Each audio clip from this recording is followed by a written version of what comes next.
கேரளாவில் கொண்டாடப்படும் பாரம்பரியமிக்க திருவிழான்னா அது ஓணம் பண்டிகை தான்.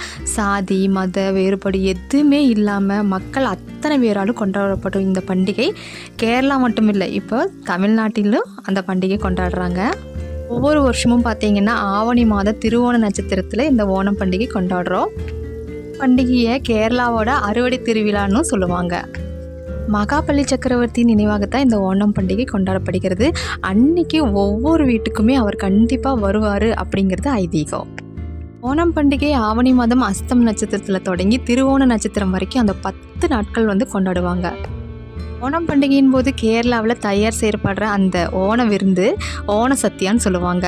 அறுசுவைகளில் பார்த்திங்கன்னா கசப்பை தவிர்த்து மற்ற எல்லாமே அன்றைக்கி சமைப்பாங்க.